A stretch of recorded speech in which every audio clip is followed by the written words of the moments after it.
My way of making a more specific entry into that conversation is to focus on urban environments, to focus on cities. I'm interested in the interplay between the way that we talk about spaces, the way that we talk about cities, neighborhoods, the people that inhabit them, and how that actually has an impact in the way that these areas develop.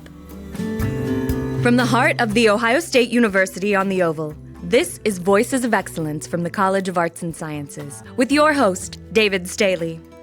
Voices focuses on the innovative work of arts and sciences faculty and staff, with departments as wide-ranging as art, astronomy, chemistry and biochemistry, physics, emergent materials, and mathematics and languages, among many others. The college always has something exciting happening. Join us to find out what's new now. I'm joined today in the ASC Marketing and Communication Studio by Catalina Iannone, Assistant Professor of Spanish and Portuguese at The Ohio State University College of the Arts and Sciences. Her research and teaching are grounded in comparative literary and cultural studies with an emphasis on race, urban space, and visual culture on the Iberian Peninsula. Dr. Iannone, welcome to Voices. Thank you. Thank you for having me. Well, and you describe your research as either urban cultural studies or Iberian cultural studies. And I'd like to start there. So what is urban cultural studies? Sure. So urban cultural studies would be the field of cultural studies, but with a particular emphasis on the urban of it all. So cultural studies is a really large and nebulous almost field that you can kind of trace its origins to the 70s with scholars like Stuart Hall, who became interested in expanding the way we approach and conceive of culture itself. So I had a student this summer. I was teaching a course in Spain, and what we were doing was cultural studies, and she said that they told someone in a cafe, like, oh, we're studying Spanish culture, and they said, how do you even do that? What even is that, right? You can't study culture. Well, you can certainly study culture, but I would say it's hard to give a nutshell definition of cultural studies, but it is understanding what different people and societies, groups produce about themselves, how they think about the world, the products that they produce in the process of making sense of the world, different ideologies and political structures that inform the way that we exist as different cultures. It's more broad. It's a way of bringing in types of products or types of texts that one wouldn't normally think you could study. So, for example, in a department like literary studies, right? That's very easy to comprehend for the layman. I'm studying literature. I'm studying books, right? And when the you say written word. Exactly. And when you say culture, you're like, well, what are you studying? Well, you're expanding it such that instead of a book being a text, now anything can be a text. An image, advertisement, food can be a text. There's an entire field of food studies. And then there's different ways to approach the study of these texts. You can study the material object itself. You can study the way that people talk about it. You can study different institutions and structures that inform how these things are produced. Film is another part, I would say, that you could include in cultural studies. It's easier for people to grasp because it's very legible. But cultural studies is a way of saying, hey, I'm going to look at advertisements. I'm going to look at what I say, visual culture, street art, these broad objects that we make to make sense of our worlds, to talk about our worlds that aren't as easily assigned a box or a genre, right? It's kind of like this nebulous space that you're working in. And then the urban of it all is that when I'm talking about culture, so, okay, I talk about Iberian culture. So then you think, okay, what's that? Spain and Portugal, the Iberian Peninsula. So when I'm talking about Iberian culture or Iberian cultures, what does it mean? What are the things we produce? How do we think about these places? How are these places projected to the world? How is the world projected onto them, et cetera, et cetera? My way of maybe making a more specific entry into that conversation is to focus on urban environments, to focus on cities. the way that cities are built, the way that cities are represented, the way that cities are conceived. And then specific to my research, I'm interested in the interplay between the way that we talk about spaces, the way that we talk about cities, neighborhoods, the people that inhabit them, and how that actually has an impact in the way that these areas develop. City as text. Is that a fair city way to as characterize text, it? but not, and so it's like the environment itself is a text, so the space itself can be a text, but also anything that's written about that space is a text. It's very broad. Well, and I want to talk specifically about your research in your latest book. And I loved your description of cultural studies. Cultural anthropologists would also say that they study culture.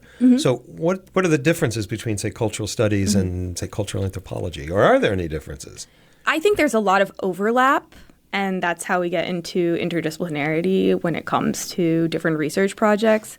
But the main thing that I get at that sort of differentiates my work or makes my work categorizable as cultural studies is that in each of my projects, there is an object of study. So there is a specific text that I'm analyzing with these different analytical, literary, filmic, visual studies, theories, methodologies, tools.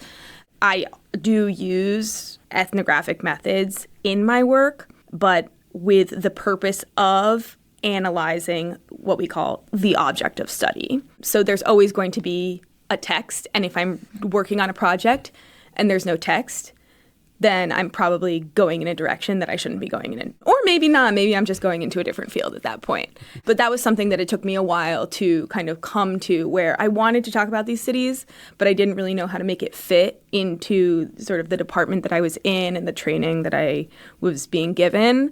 And this was a way that I found of making things fit. It's you have your object of study, and then you pull what is useful or relevant from a variety of fields and disciplines in analyzing that object of study.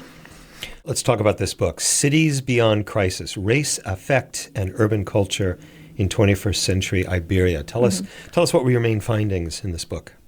So, in this book, I am looking at the development or the evolution of two neighborhoods. One is in Spain, one is in Portugal. They're both in the capital cities of Madrid and Lisbon, and they are both spaces that are historically marginalized for a variety of reasons that at the turn of the 21st century and into the 2010s went under a rapid period of sort of evolution, development, that the most simplistic way of talking about it would be, they were gentrified, right? Okay. And what I'm interested in these books is how these spaces, the way that they were spoken about, represented in marketing, tourism, branding, and by community members themselves in a variety of texts, right? How that sort of shaped them to prime them for this process that now everyone's like, they're being gentrified. So what brought us to this point? It's not like you wake up one day and the neighborhood is gentrified. There is a social process where different stakeholders contribute to this. And so I was looking at the culture of it all in this process. How do different cultural texts influence the way that we think about certain spaces? And then now that the way that we think about those spaces has changed, how do those spaces then transform? And on the flip side, I'm interested in this book, in the second half of the book. So the first half, I talk about sort of the way that these neighborhoods were branded and conceived. These neighborhoods are now racially diverse neighborhoods, but they have a long legacy of stigma that has not always been about race, immigration, multi-ethnicity. It also has been about religious plurality. It also has been about people who were the working poor lived there. It's also been people who were opponents of each country's respective dictatorial regime were centered in these spaces. So we have these two areas that those features during this 21st century change become kind of features of the brand. They're sanitized in a certain way in culture, and they become the tenets of a brand. So I'm interested in that because that tells us a lot about the utility of these marginal identities for consumer purposes. But then on the flip side, and this is another one of the key points of the manuscript, what I'm interested in, besides the way that racial difference, for example, is used as a sort of sanitized brand, and this is a term that George Giudice uses as the expediency of culture, so like when different cultural attributes become a consumable object or a consumable product. So here I'm seeing how, particularly in these two neighborhoods, which are Lavapiés and Moreria, racial difference becomes a part of the brand. They're multi-ethnic spaces, and that's the way that they're marketed. That's the way that they're advertised. But then on the flip side, when people are contesting the way that these spaces are being gentrified, different feelings or ideas about race and hierarchies of belonging appear that might be unexpected when it comes to the way that we normally think about the ideological binaries of left versus right. Mm-hmm. So a lot of the attachments to certain visions of what it means to be, or ideas concerning what it means to be Spanish or Portuguese and what it means to be authentic in a way that rejects plurality, particularly racial and ethnic plurality. Mm-hmm. You see this also in the process of contesting the evolution of these neighborhoods. So you're either, on the one hand, racial and ethnic diversity is something to be used for branding, to develop the spaces, to attract people to the spaces for tourism and consumption. On the other hand, when that is being protested, the callback to the better times or the more authentic times or the pre-gentrification era tends to assign hierarchies based on race, where this mythical, like, white, pure Spaniard is at the top, and where others are there, but there's still this way in which the hierarchies prevail on either side of the ideological spectrum. And I found that very interesting. Mm-hmm. What sorts of texts do you study in this book, to use your terminology? Sure. So in the first half of the book, well, first I have to explain the whole background of the neighborhoods and how they became the spaces that they are today through different generations or eras of marginalization and urban development. Then I demonstrate how tourism and consumption was one of the primary vehicles for both Spain and Portugal to emerge from the precarity of the 2008 financial crisis. Mm.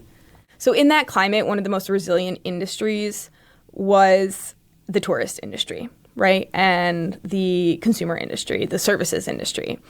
And so the first thing that I'm showing is how around this time period, the post-2008 time period, the different ways in which these neighborhoods were put on display for the tourist and consumer industry. So one of the first set of texts that I look at is Airbnb advertisements.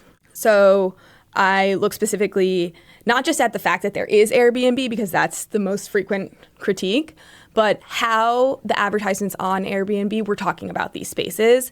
Because as people will know who are familiar with Airbnb as a platform, oftentimes the most affordable yet convenient locations or neighborhoods are most often the transitional neighborhoods, the neighborhoods that are experiencing gentrification, which is certainly catalyzed or certainly pushed along by Airbnb being so prevalent in these spaces. So there's large concentration at this time of Airbnbs. This is also the advent of Airbnb. There's a large concentration at this time of Airbnbs in both Lavapiés and Moreria.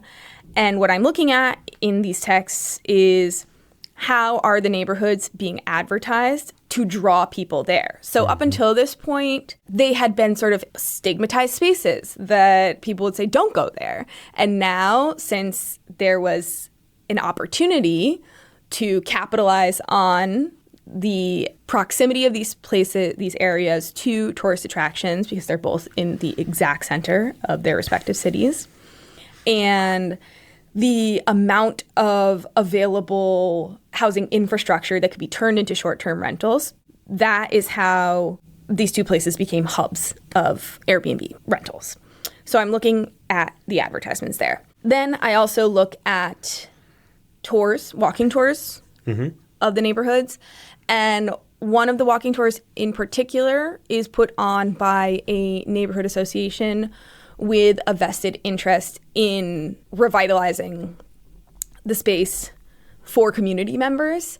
And so what I'm interested in there is the tension at the time between promoting tourism and making the quality of life better for the community. At the time that this tour was put on in this way, this community association still had on their website that one of the tenets was to draw tourism to the neighborhood. Now in Lisbon, they're like, no, please leave, please leave. So a lot of the thinking about this has evolved quite rapidly since this period of time. And then I also look at, in that tour, the way that the tour is advertised, framed, how that neighborhood is being explained to the public, how the history of ethnic, racial, religious plurality is cast in a digestible and appealing way for others, or for outsiders. And I'm also looking at how these hierarchies, racial, belonging, authenticity, hierarchies emerge in the way that they're talking about these spaces, even when promoting and celebrating these spaces. Then I turn to how these branding tendencies impact the evolution of the built environment itself. So the tangible streets, plazas, and in doing so, I have a chapter dedicated to a market that was developed in a central plaza in the Portuguese neighborhood that was called a fusion market. And it was meant to be a tourist attraction, essentially, that was building on this muralla as multicultural brand idea. And so what was once a public plaza, part of it was sold. The rights to it were sold by the municipal government to a private entity that then took over the maintenance and the design of the space. And what they decided to do with the space was to make it this kind of like World's Fair of diversity. It did not succeed ultimately. So that is a chapter that I explore, and that's a text, right? But I'm building on this all by demonstrating how do we even get to this point that we're thinking about these spaces in such a way that now we're actually molding the space itself to fit the way that we're promoting the neighborhood. So that's sort of the branding side.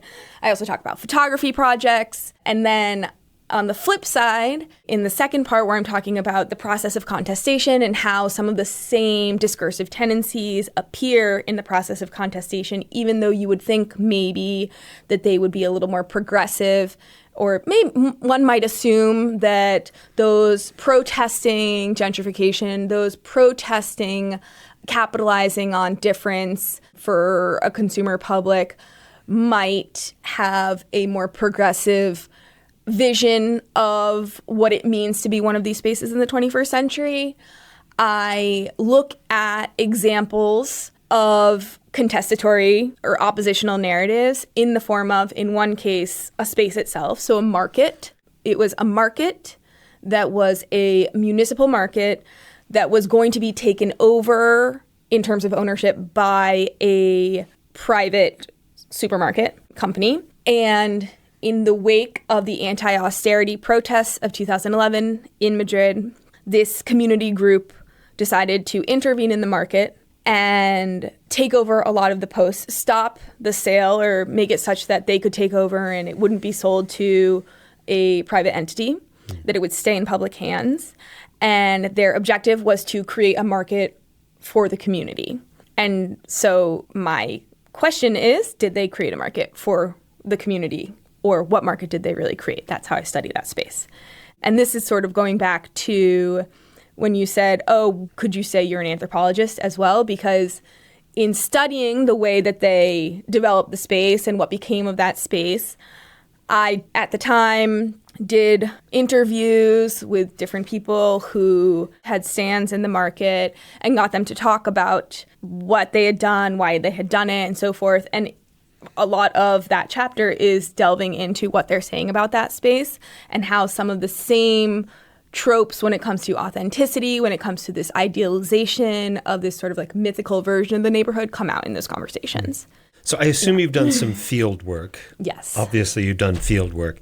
Does that field work involve, for instance, you mentioned a walking tour? Yes. Did you take that walking tour and try to, I don't know, experience it? Yes. I noticed the word affect, yeah. Mm-hmm. is in your title. Were you essentially doing phenomenology, sort of a study of experience? So affect is in the title because one of the primary theoretical strands that I use in order to draw conclusions about the way that these different texts are talking about these spaces or these people are talking about these spaces. So I use affect when I am studying the different texts to make that jump from what I'm seeing in the text to the conclusions that I can draw about feelings, emotions, desires that are coming across in these spaces, in and about these spaces. In terms of if I took tours, yes. So the one tour that I analyze, the portion of the chapter, is a brochure that's advertising all of the tours that are they no longer do those tours. But I went on one of the tours just to kind of get a feel for how they brought you through the neighborhood and so forth. I did not go on all of the tours. I also spent a lot of time at that now defunct multicultural market. I also had a lot of meetings with members of the community. So I would interview people.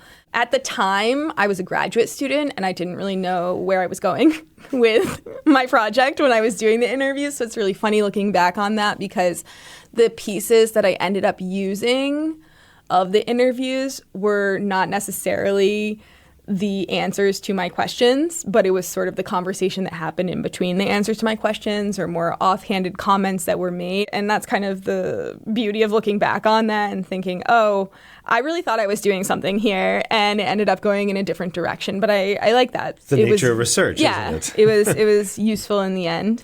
What's interesting to me, you talk a lot about space and you're studying space. Mm-hmm. Again, I associate that with geography. Mm-hmm. So does that make you a geographer?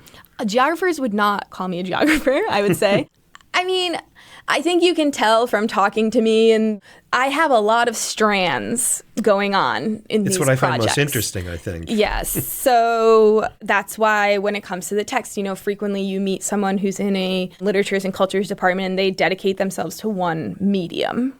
There are certainly mediums that I'm most trained in studying at this point. A lot, I've expanded them, but I would not say that I am a geographer because I don't think that I have had the training or use all the exact research methodologies that geographers do, but there is certainly overlap with the methods that I use, with the theories that I draw on, with the schools of thinking, with cultural geography. But I guess nebulous is the best way to categorize my work because I sort of exist in these spaces in between the disciplines where I'm taking a little bit of this, I'm taking a little bit of that is useful for drawing conclusions or forming arguments about the spaces that I am studying or the texts about the spaces that I am analyzing or drawing conclusions about. And then, and then the space itself is a text that I am analyzing and drawing conclusions about. So I probably could have been a geographer. I just, wrong place, wrong time. Or a cultural anthropologist. Or a cultural anthropologist or urban studies, pure urban studies. There's a lot of overlap. Tell us about the Atlas of Resistance. Sure. So in doing this project in particular, and just my basic interest in the relationship between what different communities, societies produce about the spaces that they live in and how that impacts the space itself. And this is a callback sort of to that plaza that I was talking about, that I see a direct correlation between the different narratives that were in the cultural zeitgeist at the time about this neighborhood in Lisbon, and then the way the neighborhood was changed itself in this way to fit this narrative, which ultimately was unsuccessful, and you could draw some conclusions about that as well.